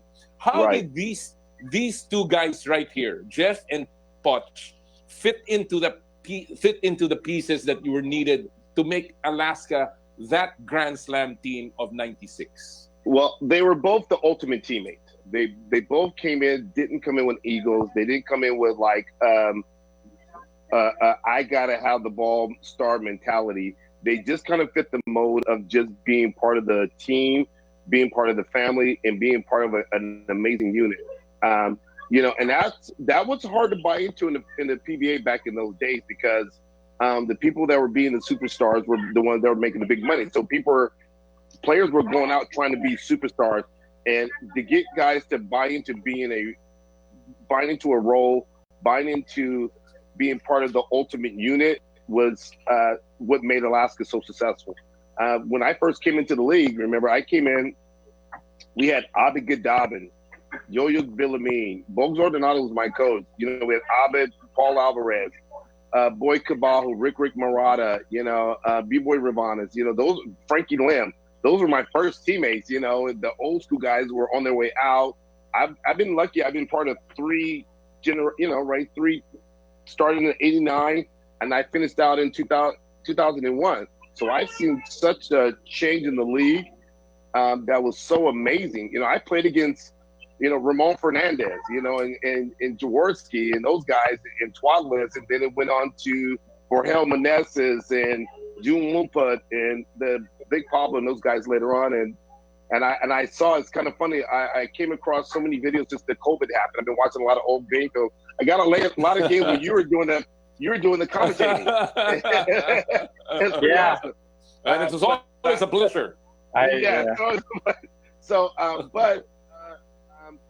Some of the guys that are still in there finishing up their careers now, I was playing against them, in 2001. So, but what happened with Alaska was one of the first, I think, organization that built a culture and a family organization, and we all play for one another.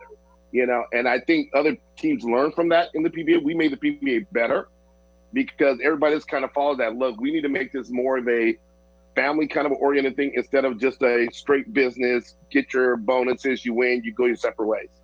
And we kind of molded that.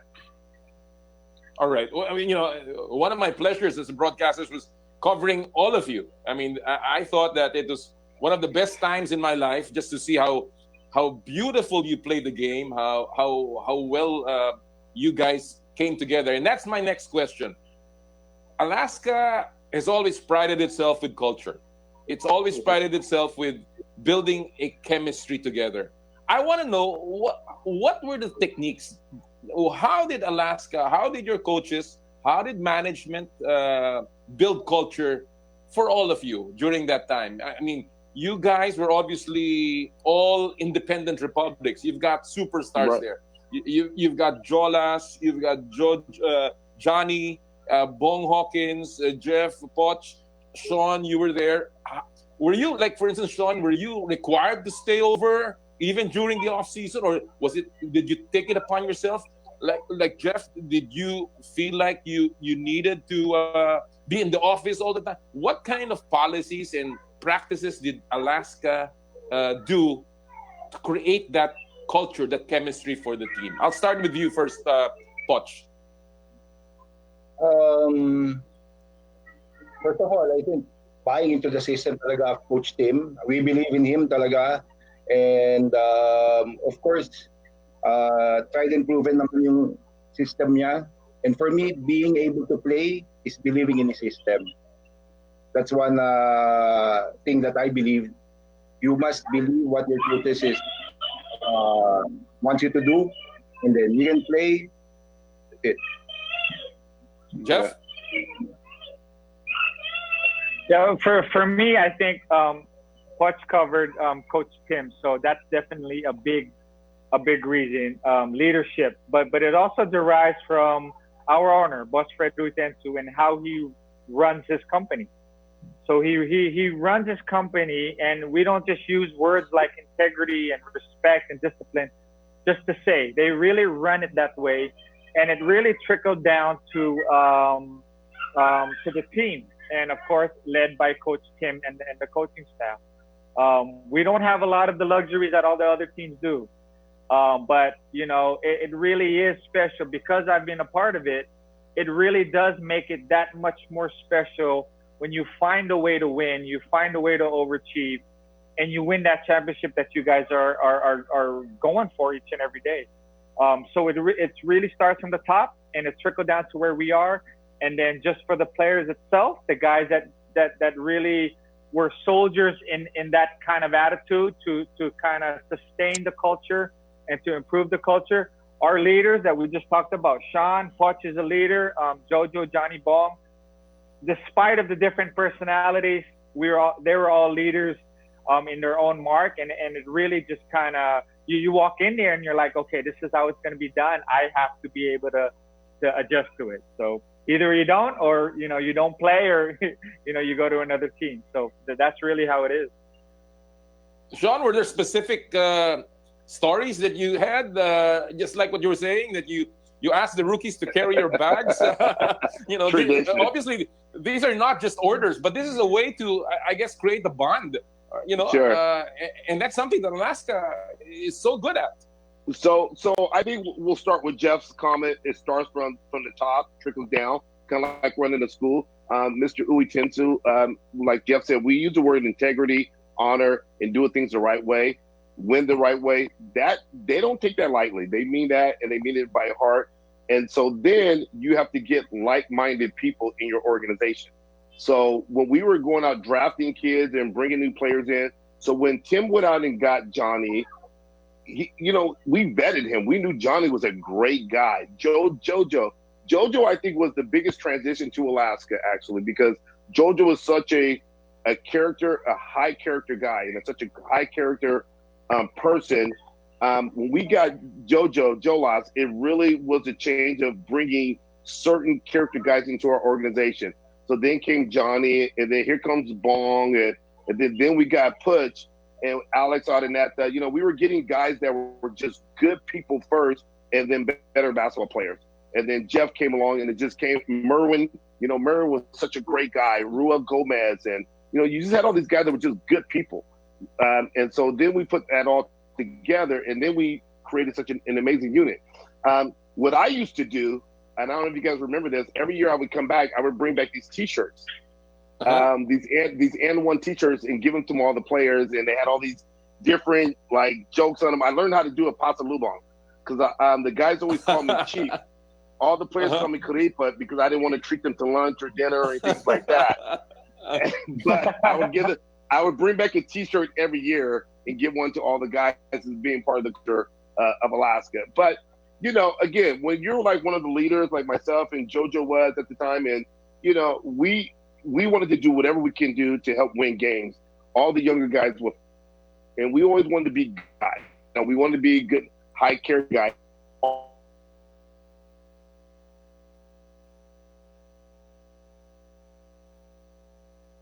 this.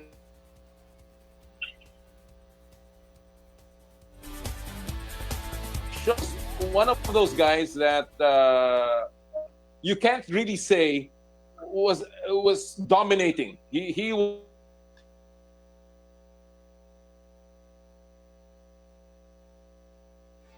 big in ceiling.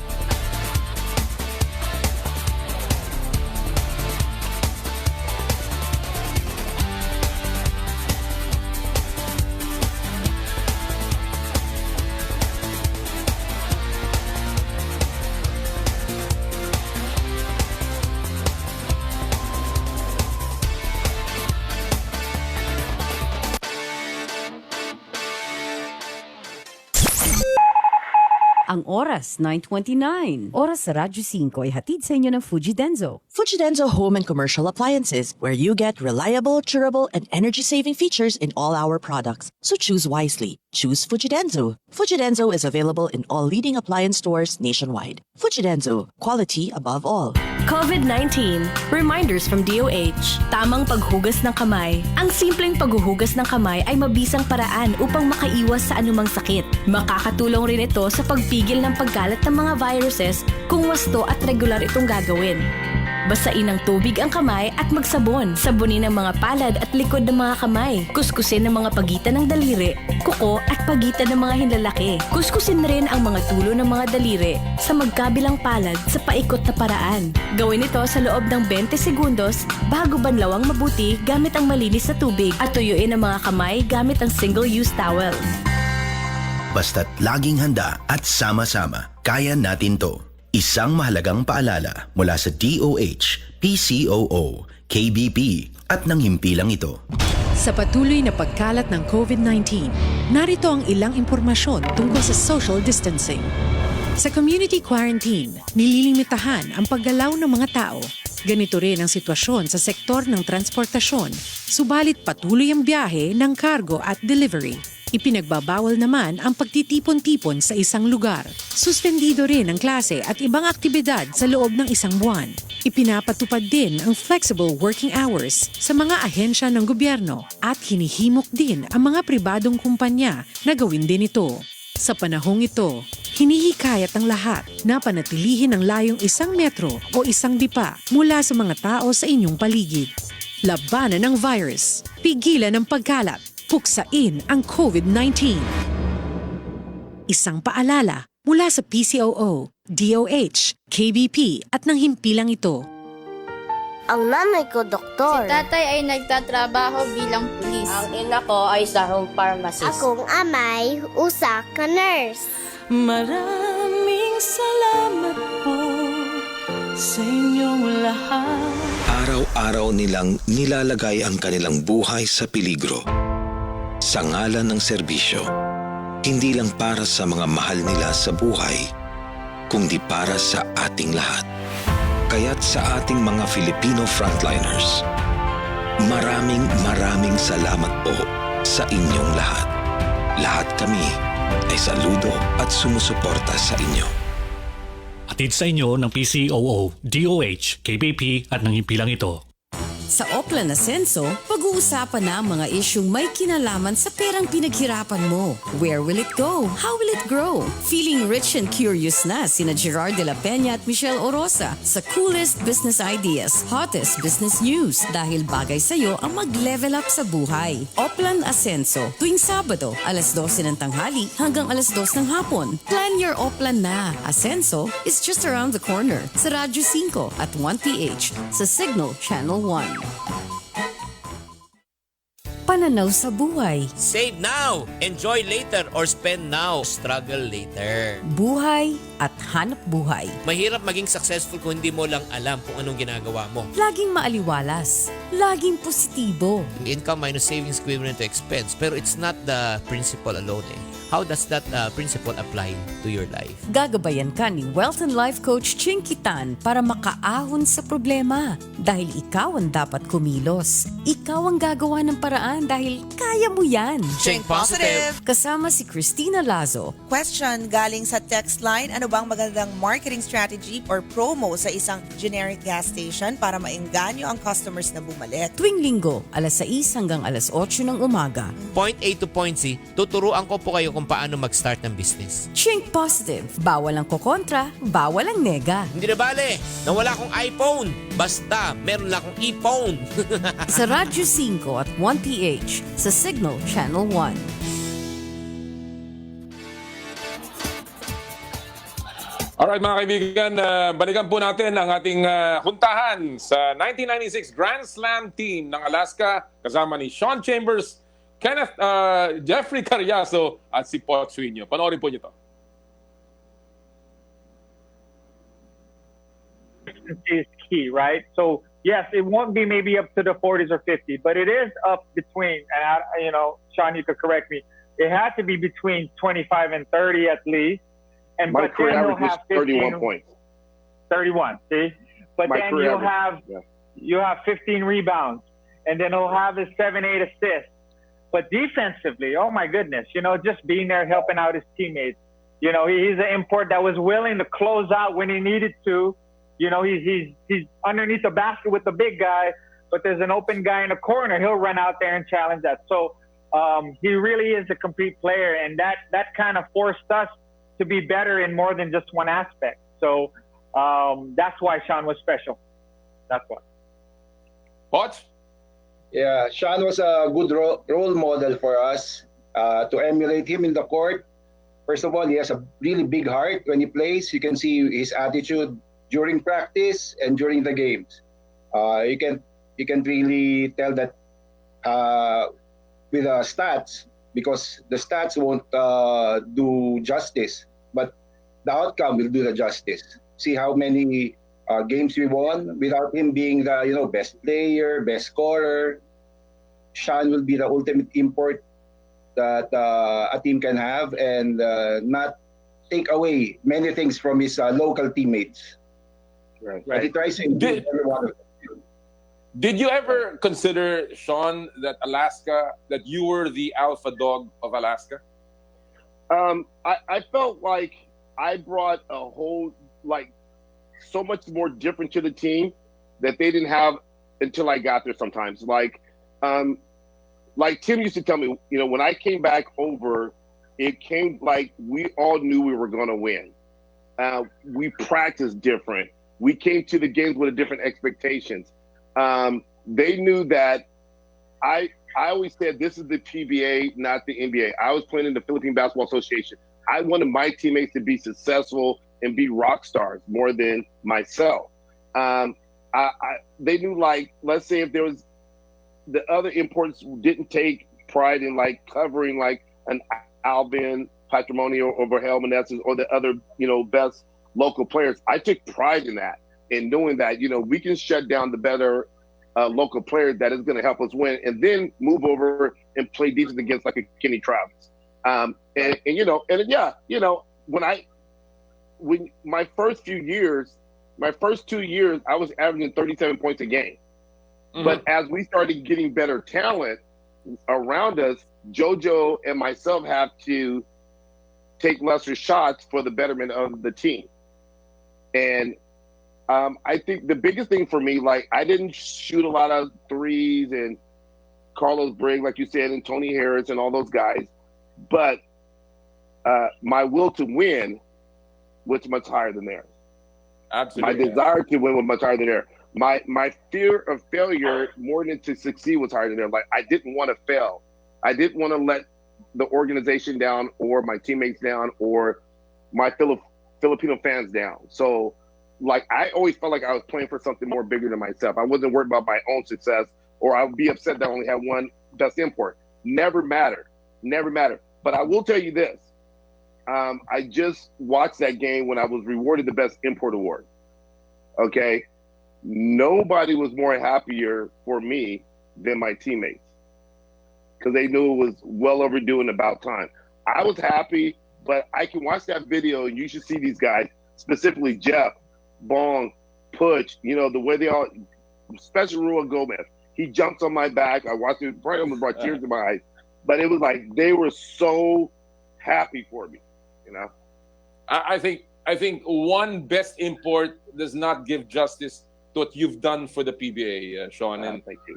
Clearly, if there is anyone that should be emulated as an import, it should be you. And I say that from the bottom of my heart, even as a league commissioner one time. But I thought that Sean Chambers should be rewarded for all the things that he has done for Philippine basketball. But let me go now to the kind of winning that Alaska had. In 1995, you entered 3 finals. That was the first time in your history that you were in 3 finals. You only won once, though. And that came before, in 1994, you won a championship in the Governor's Cup. So you actually had 7 straight finals from 1994 all the way to 1996. Now, let me ask you, how difficult was that to sustain every conference? You've got to get up and perform the same way over and over again. I mean, that must have been a lot. It must have been taxing for all of you. I'll start with you, Sean. For me, I was the lucky one because I just came back for the 3rd conference, and that's where I felt like I had to kind of help pick up the guys. So after we won the 95 championship, the 94, and then we won the 94 championship. They went through 95. They went to the championships, all Filipino in the 2nd conference, but they didn't win it. So then we come into the 3rd conference. They're exhausted. I know they're a bit tired, but I was like starting to hit my prime. So I knew I can pick up the slack for them and kind of help us get us going. And then once we got going, we had probably one of the best series ever. The only time we won, we won a couple 7-game series against San Miguel against Kenny Travis, and one of the best games ever I can remember was Game 6 when Bong Hawkins was hurt, and Johnny Abarentos put on his Superman cape and carried us the second half. Was absolutely one of the most amazing performances. And actually, that game, I think we only missed 4 shots the whole second half. It was something ridiculous. And then we came back and won Game 7. So then we went into the Grand Slam year. It showed such an amazing work ethic by our local players, because I was playing with the best local players at that time. I knew it. You know, we grew together, but they became the best local players in the league. We were so completely well-rounded. So now they won the all Filipino championship on Jeffrey's free throws, with an amazing performance. Then we had the situation with Derek Hamilton when I had to come back over. You had to come in? Come in. So I came in a little bit out of shape. They carried me until I got in shape. And to go through that one, again, they're tired. They've been playing nonstop basketball for almost 2 years straight, 3 years. And we pulled that one off. But then when we got to the 3rd conference, we were just like, once we get our legs underneath us, we're going to fly through this conference. And we did. All right. Jeff? Yeah, I'd like to first say that's the championship that Wikipedia is not including, that 95 3rd conference. So that's why I always tell people, no, it's 8. So yes. Yeah, I always say this also come to everyone. I was spoiled my first 2 years. So imagine making the finals all 6 times your first 2 years in the PBA. That's right. So, that's right. What a ride. I mean, I don't think it was as strenuous for me because first I was younger than some of the guys. But again, as far as responsibility, remember our vets had the bigger load.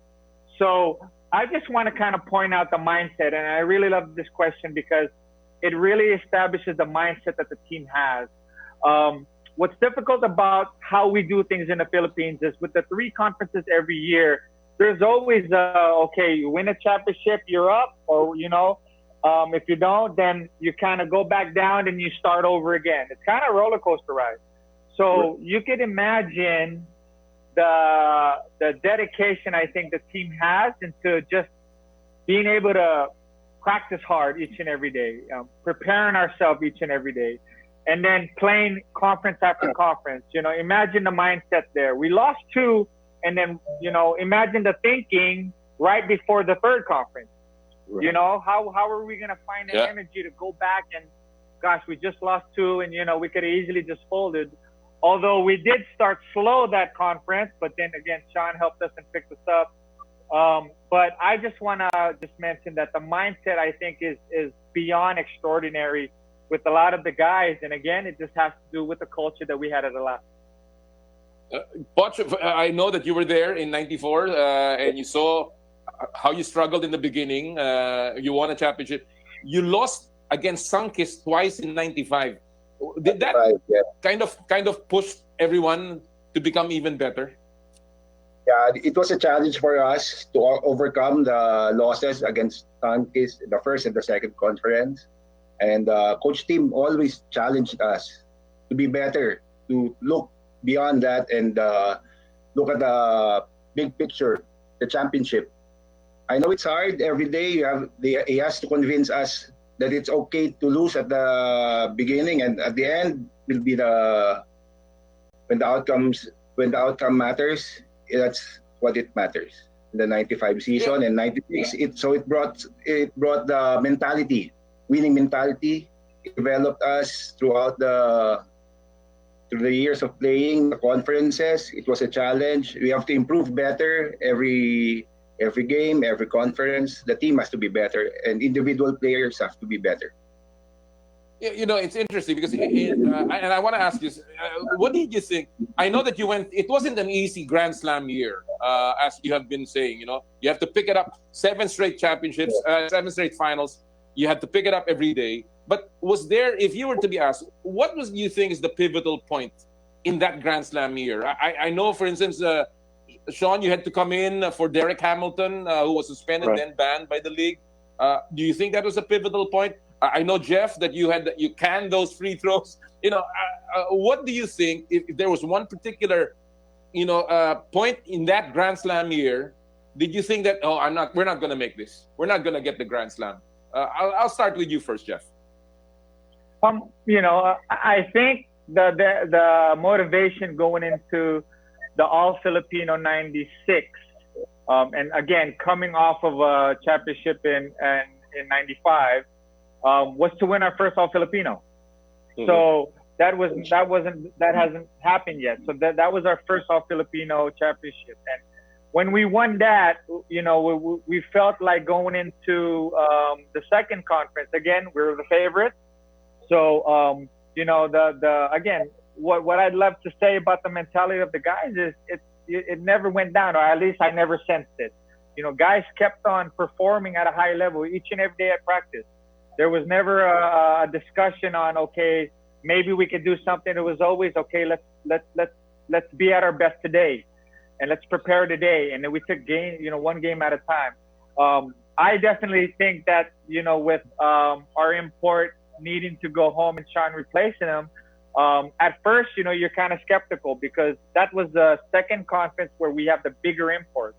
Yeah. Right. And if I'm correct, we played Kenny Redfield, right? So yeah, that's right. That second conference, and he's a good 6'9", right? And just with the height, there's already a difference. But again, Sean knows the guys. We were comfortable with Sean, and we kind of find a way during that second conference. And then that was the only time where I guess the thought, was there, or the conversation started.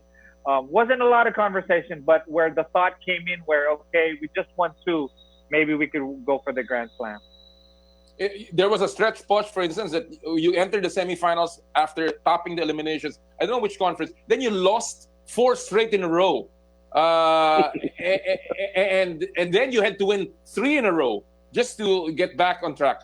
Was that a point where, we're not going to make it? You think that was a point that was also very critical, Poch? Of course. I think we plateaued that time, and then we have to, improve or do something new just to liven things up, get us back on track, and then things went our way. it's hard for you to lose 4 straight. What conference was that, Sean? Would you remember? Are you talking when we went back into the third conference in '96? Yeah, I think that's the one. Yeah. It was three. First three games. First 3 games we lost. To start the third. There was also a time you entered the semifinals. I think it was. It was still a time when there were no matchups. Sure. You had to go through a round robin thing. But anyway, but let me ask you, Sean. Do you think that replacing Derek Hamilton was a pivotal point for you as well? You know what? Out of all the years, I never ever asked my teammates how did they feel when that happened. So I'm really curious. I never thought about that. Like, were you guys concerned when Derek got replaced and I was coming over, Jeff? No, I wasn't worried at all. It was you. You know what I mean? Yeah. So right. It was okay. So I didn't know. Right. I never asked it. I never asked that question. Right. Go ahead. So I just like to add, that's why Poch and Bong was so crucial in that series. Yep. Was because Absolutely. they were the ones guarding him. They were the ones guarding the big imports. So remember, that series went to 7, if I'm not mistaken, right? Yeah. So, it could have went either way. So it was a scary 7. It was a scary 7, right? So again, it could have went either way, but we just found a way. And my last point of that is what's nice about this team, Colm, is we take advantage of the opportunities. Our vets, they're our leaders, and then you win to kind of step on the gas, and that's something special. So going back to your question, Commissioner, it was like when I came over, it was actually a dream of mine. I used to dream of wishing I could be part of the Grand Slam and be able to play in both conferences. I used to dream of this. And when I got the call from Tim, I was like, wait a minute. I haven't been working out as much as I usually have. Because a lot of people don't know the year before he called me because Derek almost got in trouble with something. So then he calls me the second time. I was like, yeah, okay, this is just the same thing. They thought something was coming up with Derek. And I go, yeah, you said that last year. Then he calls me the next day. All right, you got to get on the plane tomorrow. I was like, what? So, coming over, I think if I not recall, I'm pretty sure when I came over, we won our first 2 games, and then we had to win a big game against Ginebra that we weren't supposed to win. They had a really good import that year. I can't remember his name right now. He was very famous. But we were actually losing that game by 15 in the fourth quarter, and we came back and won the game, and that put us straight to the finals. And then we thought we were going to play Ginebra, and then Kenny Redfield had like a half-court shot against Ginebra to win the game. And all of a sudden we're playing Shell. So we were preparing to play Ginebra the whole time in our head, right? So that stretch allowed me to get in shape, but it was still a very difficult conference because Kenny Redfield, he was like 6'7", 6'8", 6'9", whatever he was, but he was also playing at a guard. So he played outside away from the basket, and that allowed he could shoot, and that allowed Benji to be inside. So they had a great combination out there where they were not, clogging the middle together. So they had such Jolly Escobar could play good defense. I mean, and Terry Saldana because they were big. They had a big team back then, But our desire. I mean, some of the just amazing when I can go back and watch some of these game films, like Jeff said, was. When the core guys, including these guys, Jeff and Poch and Johnny and Bong and Joe Las, when the core guys, when we got our mind like all on the same page, like we are not going to lose. Forget about it. We were going to find a way to win. No questions asked. Magical. We were going to find a way to win. And again, like-minded people, right? Because there's some guys, when it gets too big for them, they'll just quit. Hey, we'll come back to next conference. We lose our first three or four games. Forget it. We'll get ready for the next conference. Not this group of guys. It was a group of guys that were like, when we lost our first 3 games, no, Commissioner, I'm telling you, I knew we were not going to lose another game after that. I knew it. Like when we lost our first 3 games in the third conference, I was like, and we went under one. We broke a record, right? We won 13 games in a row. That was a record in the Philippines at the time. I don't know if it still stands, but we won 13 straight games in a row in the PBA after we lost our first 3 games. Right. Well, that is really the kind of team that Alaska had and built, and that's why I always say it was the way to win. It was the right way to win. And Right. running out of time here, but let me just ask you, just to wrap things up here, for all of you, how does that rank? What does the Grand Slam do to a career of a player? And up to now, in your current lives, in what you do, when you look back and you look at that 1996 championships, what does it mean to all of you personally? I'll start with you, Poch. First of all, parang it was really for me. It's until now life-changing. Everyone notices me as part of the Grand Slam team, and everyone remembers that team. So I'm part of it.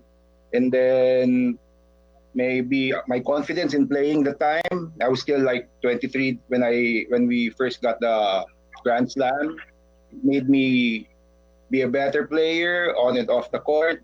And until now, people talaga, I can't believe it. After 20 years, 24 years, they still remember that time that we won the Grand Slam. Ayun. Right.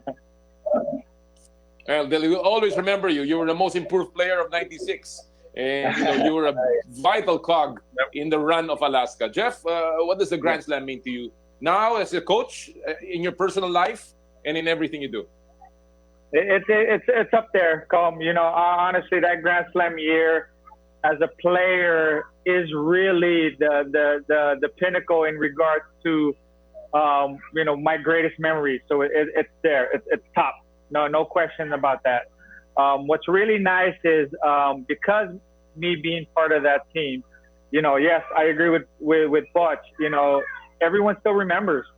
And, not to talk about myself, but those free throws actually kind of put me on the map a little bit.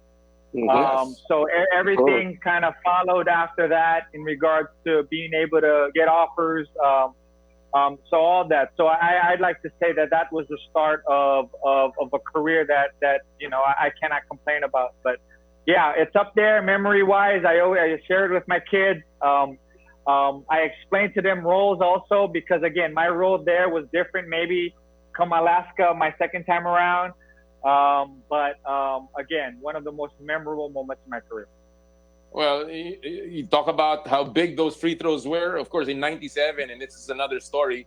You had to you transferred teams, and again, it's part of your career. But at the end of the day, they say you go back home, and you're back home with Alaska. Right. And it's a terrific story. Sean, I know that that will forever be etched in your resume. But more than that, how much has that impacted in all your decisions moving forward? It's legendary, right? It's legendary status. When I first came to the PBI, I believe San Miguel had just won a Grand Slam I think that was '89. I think they won a Grand 89. Slam, and I watched that. I remember being in the stands and watching that game in Ultra, and I desired that for the rest of my career. And I played for that that's why I said I dreamed of it being the import. I don't know if that was a bit selfish in my end, where I wanted to be the only import for the team as well. So, but it's still today when you come into my office at my school, there's the pictures of these guys, my Grand Slam teammates. Nice. People can come in my office and we may be talking about an academic issue or a behavior issue, and then I can point to this picture on my wall and talk about this is what you accomplish when you do things as a unit. When you do things with the same purpose and goal in mind, you win things and you become successful. And now because of that team success, Jeff got 6 Man of the Year. Twitch got Most Improved. Johnny got MVP. Bong and Joe made Mythical 5, and I got the best import. And none of us was playing for those accolades. We were all playing for each other, but that was the result of it. So, right. And then to top it off, we win, the coveted Grand Slam. Today, Commissioner, when I can walk into a Filipino store and somebody go, Sean Chambers, Grand Slam. Sean Chambers, Grand Slam. Here in Sacramento. I go to a local Jollibee store down the street from my school. Sean Chambers, Grand Slam. That's who that guy is right there. So Well, it's legendary. They should forever name the Grand Slam Sean Chambers. Hey, let's do that. Hey guys, No, we should. it's been terrific. Just reminiscing. There are many more questions that I wanted to ask. I know how busy you all are, but it's terrific just to have you around. Thanks for the time, and we're looking forward to having basketball once again on the court. Yes, Sean. One last thing. I have you wanted one to say? thing, and it may be a little controversial right now, but I do believe it's a disjust, as great as the Alaska team was, and as great as these guys have been, that we don't have one Alaska player in the PBA Hall of Fame. We need to get that fixed somewhere, somehow. Even if we all came in as one unit, the whole team or whatever, but we do not have one player from Alaska in the PBA Hall of Fame. Is that so? Really? That's factual. Yes. Oh, okay. You sure? Not Johnny, not Bong, not Joe, not nobody, none of us. All I know is that some of you are in the 40 greatest. The 40 greatest, but not the Hall of Fame. Okay. All right. Yeah. Well, I think the last induction was a while back when they had Benji Peraz and Wanda Masonic went in and somebody else, I can't remember who it was. But as individual players, there's not an Alaska player in the PBA Hall of Fame. We're going to fix that. That needs to be definitely. Fixed. That's going to be fixed. Plus, I think the 96 Grand Slam team, you're right, should be in the Hall of Fame. Hey, guys, thanks so much. We can continue, but we'll end on this. And again, thank you. Thanks for the time. Man, Thank you, so Tom. honored. So honored. Bye, so guys. honored. Thank you. Bye. Thank you. Yan po mga kaibigan ng ating panayam kay Sean Chambers, Jeffrey Cariaso at si Poch Juinio, mga miyembro ng 1996 Grand Slam team ng Alaska. May panawagan pa si Sean Chambers na dapat daw isa sa kanila malagay sa Hall of Fame. Siguradong pinapakinggan niya ni Commissioner Willie Marshall. At kanina, ang ating nakasama si Mr. Bobby Rosales, Vice Chairman of the Board ng PBA. Gusto ko po magpasalamat sa lahat ng ating mga naging panauhin ngayon, si Vice Chairman Bobby Rosales, si James De Los Santos, ang ating World Number 6 Karateka, of course, si Commissioner Kenneth Doremdes ng MPBL na once upon a time ay naglaro din para sa Alaska. And of course, ang ating mga nakita kanina, si Sean, si Jeff at si Poch. Marami din po salamat sa lahat ng mga sumubaybay ngayong araw pong ito. Sana po ay patuloy tayo magsama-sama tuwing Sabado at tandaan nyo lagi, mag-ingat sa ating mga panahon, hugas ng kamay, magtakip na mukha at huwag po tayong natin kakalimutan yung social distancing. Ako po si Noli Ayala, nagpapasalamat po sa inyo at lagi nag-iiwan ng Ad Maiorem Dei Gloriam, all for the greater glory of God. Happy Sports Weekend, mga kapatid. Power and Play with Noli Ayala. Power and Play with Noli Ayala. Game over na! Next Saturday ulit, Noli Ayala Power and Play sa Radyo 5, 92.3 News FM. Ang nanay ko, doktor. Si tatay ay nagtatrabaho bilang pulis. Ang ina ko ay isang pharmacist. Akong amay, usa ka nurse. Maraming salamat po sa inyong lahat. Araw-araw nilang nilalagay ang kanilang buhay sa peligro. Sa ngalan ng serbisyo.